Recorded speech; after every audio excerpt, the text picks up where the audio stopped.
Two games on tonight's match of the day, and there may be less arguing and more sense spoken than during the previous hour here on BBC One with Leon Osman and Stephen Warnock. Or maybe not. We start at Anfield, Liverpool against Newcastle with Martin Fisher. Trent, the last time we spoke, you just scored a fantastic free kick at West Ham.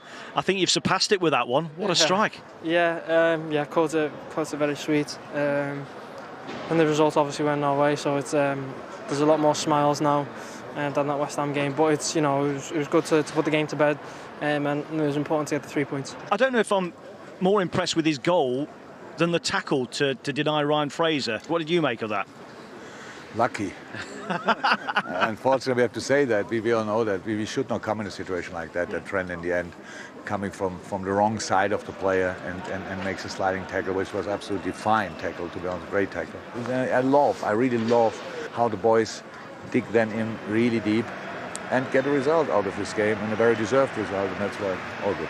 I think we really competed today. I thought the lads gave everything to the game. I thought we defended resolutely. We had long spells without the ball, as we knew we would coming here. And I think the game turns on a decision that I can't understand. I thought the game should have been stopped. I think Isaac was clearly holding his head in our box. We had two players out of the game. I can't believe Mike hasn't stopped the game, and I'm sure if he reflects, I feel sure that he will feel he should have done.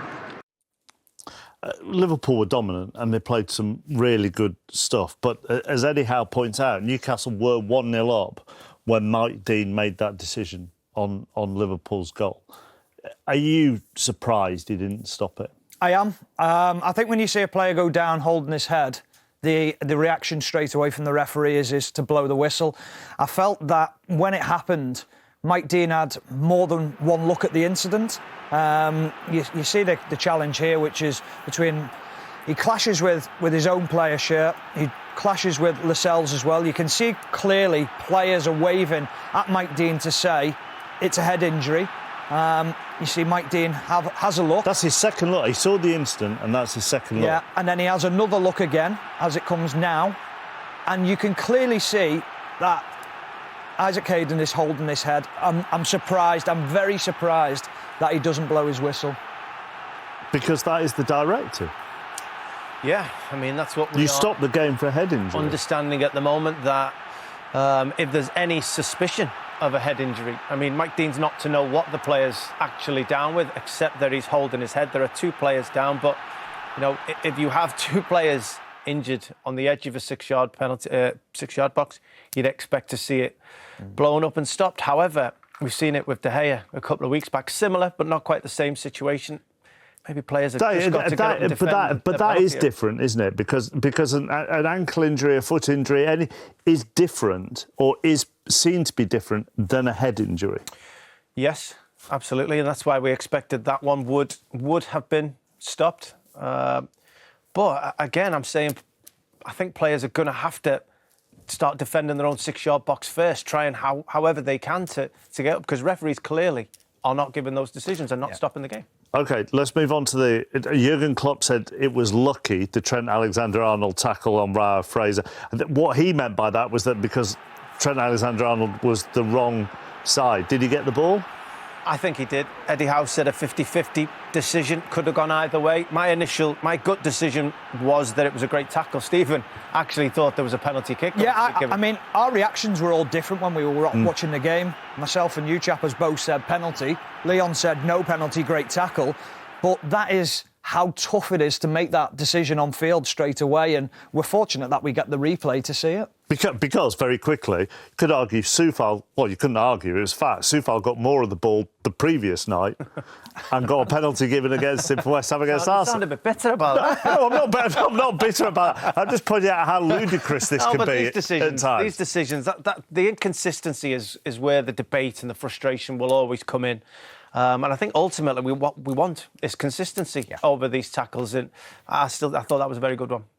Right, should we talk about some of the football then? You think Liverpool made a couple of tweaks today? Why? Well, I think firstly, Fabinho being out through COVID, I think it allowed Jurgen Klopp to tinker with the system a little bit.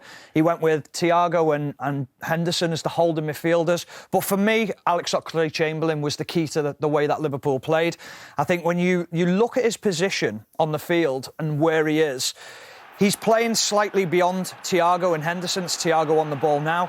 But what he does is he plays beyond Newcastle's midfielders. He draws them back into the box. That now allows Liverpool to ring-fence the edge of the box. It allows them to stop Newcastle starting counter-attacks. Many people thought that Thiago was going to be the player to unlock the key, the deep-line defensive midfields of the teams of oppositions coming to Anfield.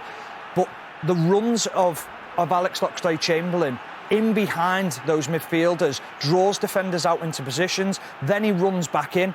Again, we see him beyond Hayden and Jonjo Shelvey. This is a constant problem. Now you've got Sadio Mane picking the ball up in deep position. He now becomes a number 10. He's beyond midfielders again, advancing into the box, causing problems. And then when you look at this position now, when he runs beyond, this is such a problem. But look at the distance now between the midfield and the forward players. That's a huge distance. There's no outball. But they're look pinned at the in, aren't they, again. really? Pardon? They're pinned in there, really. They are, and that's what Liverpool do so well. They suffocate you and they make it so difficult that as soon as you pick your head up to pick a pass, there's a man on top of you. You don't get that option. They were impressive, Liverpool, the speed at which they won the ball back. But Oxlade-Chamberlain gives Liverpool something different. He plays in the pockets. He plays on the half turn. And when you're talking about needing to find something over the course of the season, because they will find difficult moments. They've had Origi pop up. They've got Oxlade-Chamberlain that give them something different. They're looking very strong. Can anybody out there hear me? Hear me?